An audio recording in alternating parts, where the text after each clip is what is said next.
Ac qurd. Şimali Amerika nağılı. Balaca qurd çox ac idi və yemək tapmaq üçün ova çıxmışdı. Nənəsi ona demişdi ki, heç vaxt tanımadığı, bilmədiyi bir şey yeməsin. Bu çox təhlükəli ola bilər. Yemək istədiyi qayıdıb onu dişləyər ya da qarın ağrısına düşərdi. Qurd çayın yuxarısında otlaqda balaca bir heyvanın oynadığını sezdi.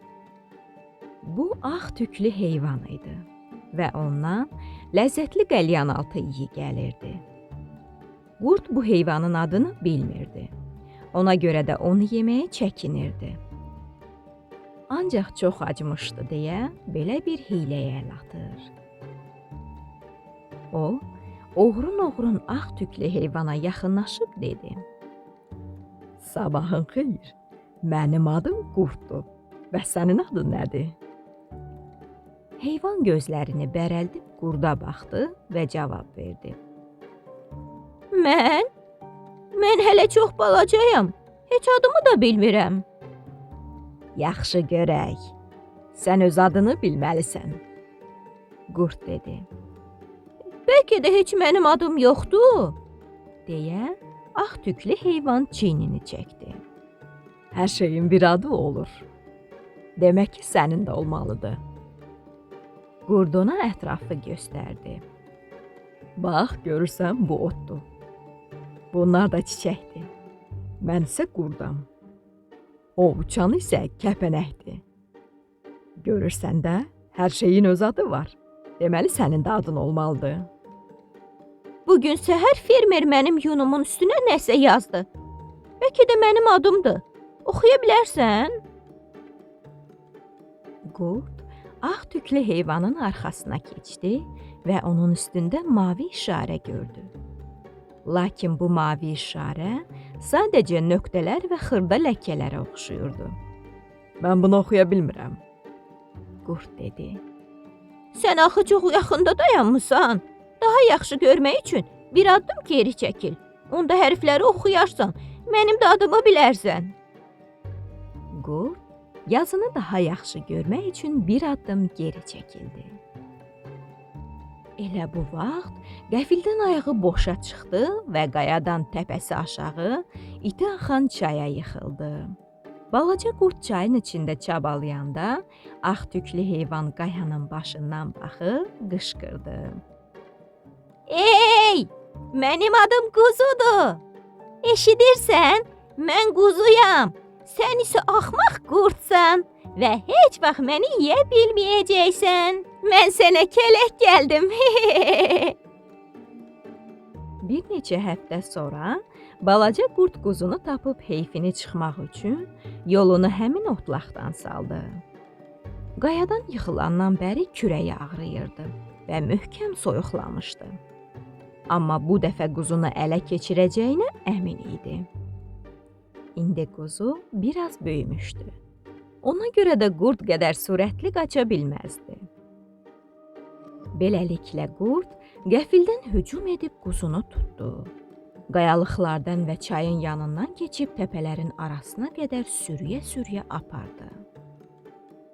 Qurd quzunu parçalayıb yemək üçün iri daşlı vadidə ayaq saxladı. Quzu dedi: "Mən buranı tanıyıram. Dayım Uzunboynuz burada yaşayır.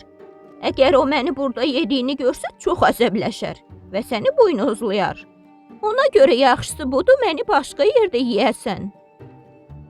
Qurd iti dişləri ilə quzunun boğazından yapışıb cəld oradan uzaqlaşdı. Nəhayət, daşlı təpənin başına gəlib çatdı. O təngi nəfəs olmuşdu. Ağzına yun dolmuşdu. Qurd sıldırım təpədə quzunu yerə qoyub fikirləşdi.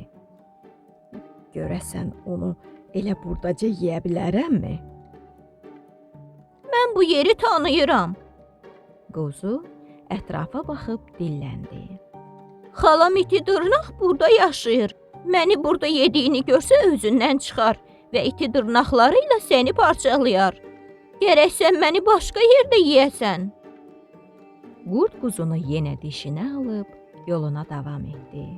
Nəhayət təpənin o biri tərəfində yastı daşın yanına gəlib çıxdı. Amma quzu yenə dedi: "Burada mənə tanışdı. Çünki qardaşım yekədiş burada yaşayır. Məni burada yediyini görsə hirslənər və yekə dişləri ilə səni didik-didik edər. Gərəksə məni başqa yerdə yeyəsən." Qurd ətli quzunu dişində o qədər daşımışdı ki, artıq yorulub ləhləməyə və axsamağa başlamışdı.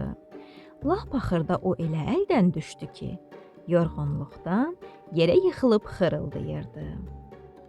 Bunu görən quzu fürsətdən istifadə edib, onun dişlərinin arasından canını qurtardı və cəld öz otlağına qaçmağa başladı. Bundan bir müddət sonra qurd yenə quzunu tutdu və bu dəfə onu pəncələri ilə möhkəm qamarladı. Bu dəfə axşam vaxtıdır.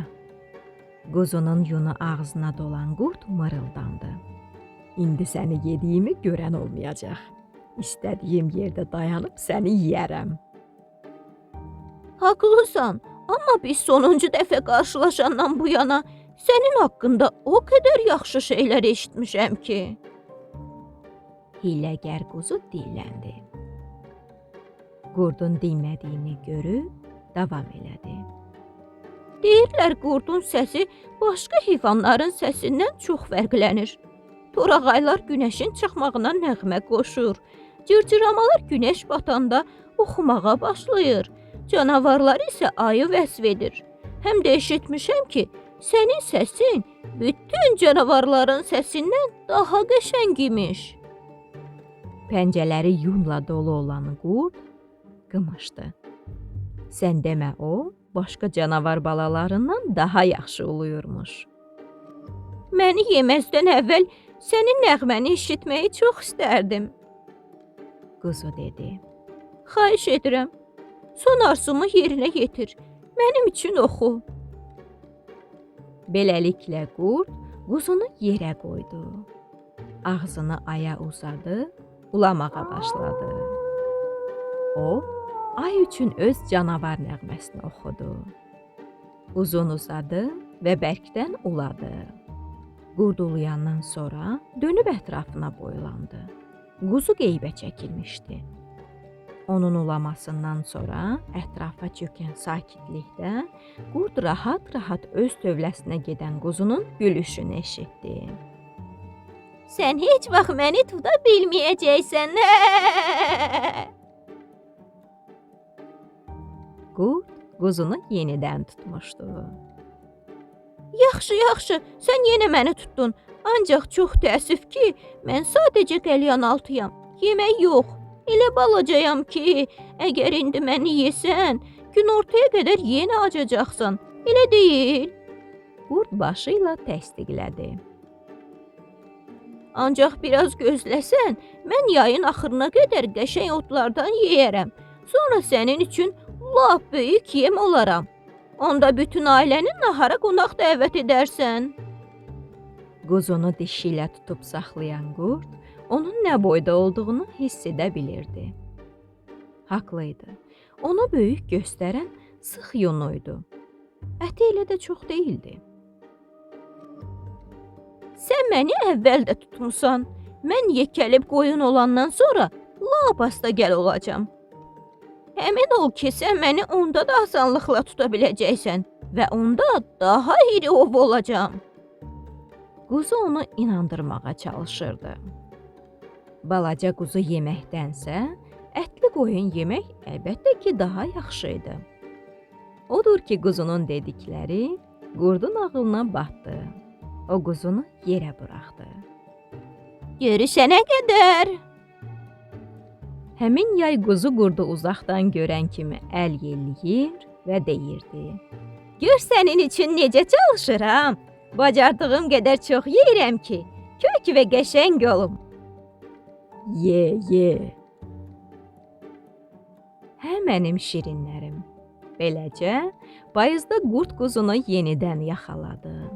Amma bu dəfə artıq o əməlli başlı qoyun idi. İri, kök idi. Ondan əsl şam yeməyinin ətri gəlirdi. Mə, mə. Yaxşı, sən məni yenə tuta bildin. Qoyun dedi. Ümid edirəm ki, sənin üçün əla nahar olaram. Mə. Bəs dostlarını və ailə üzvlərini dəvət etmisən? Qurd başı ilə təsdiqlədi. Onda mən ziyafət yeməyi olacam. 3 növ xörək. Mə. Qoyun soruşdu. Qurd başı ilə təsdiqlədi. Bəs yeməkdən sonra biraz pendir necə olacaq? Qoyun soruşdu. Qurd bu dəfə başını buladı. Bu olmadı. Biraz incidim. Mən bütün yay boyunca əziyyət çəkib sənin üçün kökəlmişəm. Sən isə indi heç yaxşı qonaqlıq da etmək istəmirsən. Qəlbim yaman qırıldı. Qoyun şirin dilini işə salmışdı. Onun dedikləri qurdun ağlından batırdı. Bunu görən qoyun davam elədi. Mə! Ağlıma yaxşı bir fikir gəlib. Yeməkdən sonra bir tikə də pendir verilsə, özümü çox rahat hiss edərəm. Mən bilirəm yaxşı pendiri hardan tapmaq olar. Hardan? Qurd mızıldandı. Çaydan.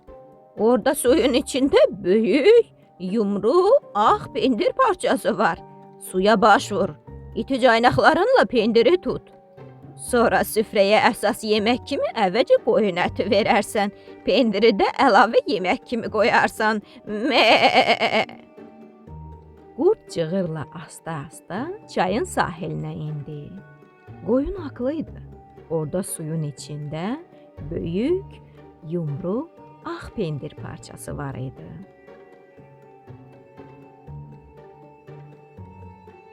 Qurd qoyunu buraxdı. Amma əvvəlcə pəncəsini onun belinə qoyub dedi. Axırıncı dəfə səni buraxanda qaçmışdın. İndi mən pendiri gətirənə qədər burada dayanacağına söz verirsən? Mə, söz verirəm əlbəttə ki. Sən o pendiri çıxarıb gətirənə qədər elə buradaca dayanıb səni gözləyəcəm. Mə. Qoyun gülümsəyərək dedi. Qurd suya girib yavaş-yavaş pendirə tərəf getdi. Ancaq o yaxınlaşdıqca pendir də irəli çayın ortasına tərəf gedirdi. Qurd suda çabaladıqca pendir parçalanırdı. Nəhayət o lap yaxına gəldi. Pəncələrini uzadı, pendirin üstünə atıldı. Qurd şappıltı ilə suyun dərin yerinə yıxıldı və güclü axın onu aparmağa başladı. Çaydan çıxmaq üçün çabalayanda yuxarı baxdı və birdən həmin yumru şeyin nə olduğunu anladı. Göyün üzündə ağappaq ay işıq saçırdı. Qurd ayın suya düşən əksinə aldanmışdı. Brr, brr, brr, çox soyuqdur. Brr, çox soyuqdur. İti axan çay qurdu aparanda o yenidən qoyunun gülüşünü eşitdi. Qış bitmişdi. Artıq yaz idi. Bir gün qurd yenə uzaqdan qoyunun otlaqda dayandığını gördü. Budur o. Hər dəfə qoyunun ona necə kələk gəldiyini xatırladı. Bu dəfə qərara gəldi ki, qoyunla kəlmə də kəsməyəcək və ağzını açmağa imkan verməyəcək. Bir söz belə. Elə ordaca sözsüz söhbətsiz qoyunun işini bitirəcəkdi. Beləliklə qurd asta-asta gedib qəfil qoyunun üstünə atıldı. Dişlərini onun qalın dərisinə keçirdi və iri bir dişlək aldı. Dərhal kənara sıçrayıb uladı.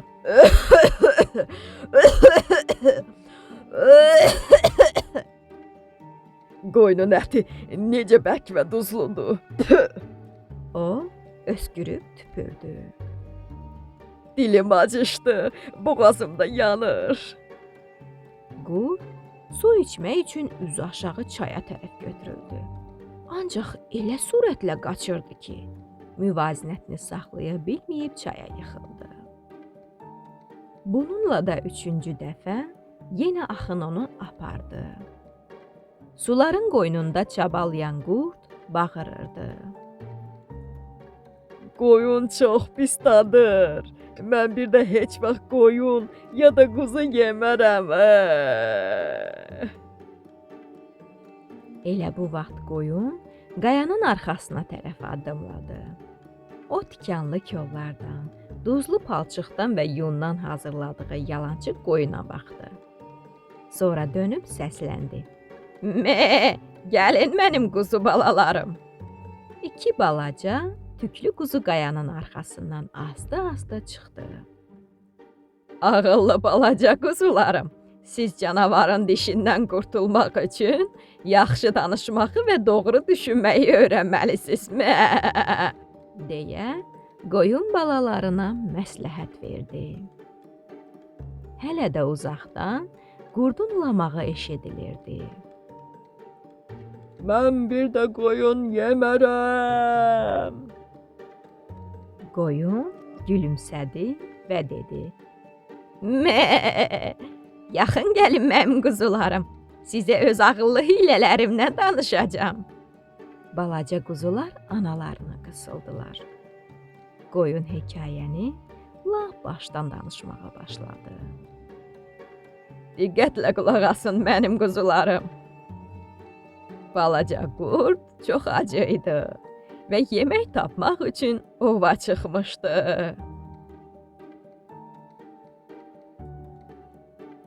Nağılımız da beləcə sona çatdı. Göydən çoxlu çiçəklər töküldü.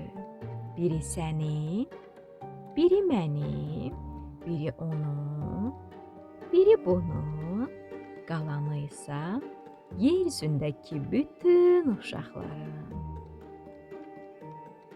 Şirin şəkər balalar, şip-şirin yuxular. Tanrı olsun sizə yar.